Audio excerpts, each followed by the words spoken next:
I love this story for a few reasons. One is because I know it's going to piss off liberals, and also because it it was meaningless all along. Anyway, I'm not telling you what I mean, but here we go. This is coming from liberal outlet Vox, saying that your favorite brand no longer cares about being woke. And most of you know that we went through about, I don't know whether it was a 10-year period, an 8-year period, where brands, corporate America, thought it was cool to be woke. Now, here's the thing.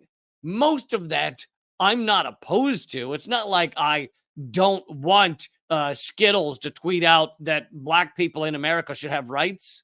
I actually am fine with that. But the thing is, it means nothing. It means less than nothing, because these corporate entities, many of them, are the same ones that are exploiting, harming, stealing from average Americans. So when McDonald's, which is one of the biggest, I don't know whether they've gotten a little better, but as of a few years ago, was one of the biggest wage theft companies in America, tricking workers in various ways, forcing them to buy their own uniforms, et cetera, et cetera. McDonald's was a big wage theft corporation. Amazon's another one, forcing people to work hours that they're not getting paid for, et cetera. When they tweet out, we care about black people during Black Lives Matter, it's really just a facade. It's really just a show. It's just hey, we're with the people, when we actually don't give a flying tip of a turd about the people. So it was all fake to begin with. And yet now they're even backing away from that. And one of my favorite ones, which I made fun of back when it happened during Black Lives Matter, during the protests, Gushers and fruit by the foot, which are things I haven't eaten in 20 years. But I remember when we were kids, my younger brother used to eat them by the bucket. They're little gummy, whatever, snacks. Gushers and fruit by the foot tweeted out, Gushers wouldn't be Gushers without the black community. And it was just the most weird. It was the weirdest thing, because it was like, who made you, what did someone say it? Did someone say that? And you were like responding? Did someone say, Gushers doesn't care about black people? And Gushers was like, wait, we do. These gummy snacks do care about black people.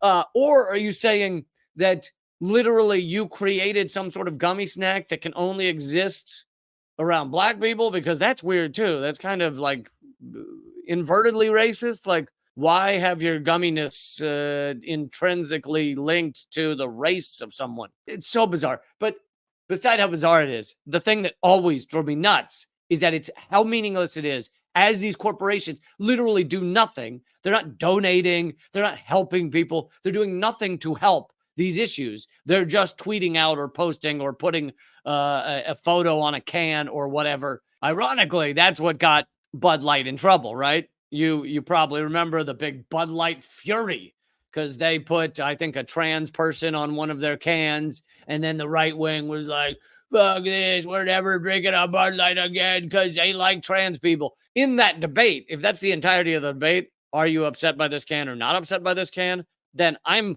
on the side of the people who are not upset by this can. You should not be furious that there's a trans person printed on your beer can.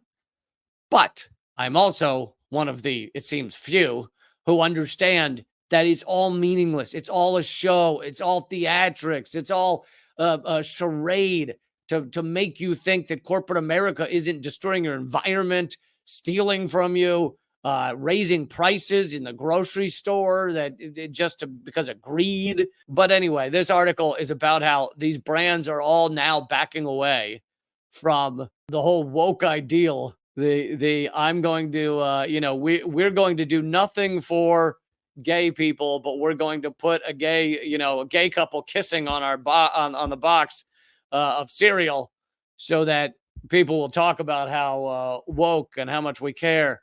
I mean, to me, it's also it's corporate America, but it's kind of the end point of neoliberalism, is a giant show of look how much we care while we're exploiting you, while we're sucking your life out of your soul via wage slavery, while we're raising healthcare costs so that 50%, no, I think it's 80%. Anyway, it's well over 50% of people that get cancer lose their entire life savings if they survive, or maybe even if they don't survive, but lose their entire life. So yeah, they survive cancer, obviously a huge plus. Entire life savings stolen from them in order to survive cancer. And that's with insurance or without insurance. While that's going on, these same health companies are saying, we care about you and we're here for LGBTQ or whatever. Anyway, this article is about how these corporate America is done with the woke thing, not because we've all realized it's a show. We've all realized it's bullshit. We've all realized these companies don't care at all about us. Not because of that. No, because they're afraid that if they put a trans person on their box, then it might become a story where you stop buying their product. That's the real reason, because it comes down to money. Which also, if you cared that much about trans people, wouldn't you put them on the can or the box, whether you lost money or not? Because you're like, no, we need to do this because we care. But they don't care. They're not posting on their can, stop the genocide in Gaza, are they?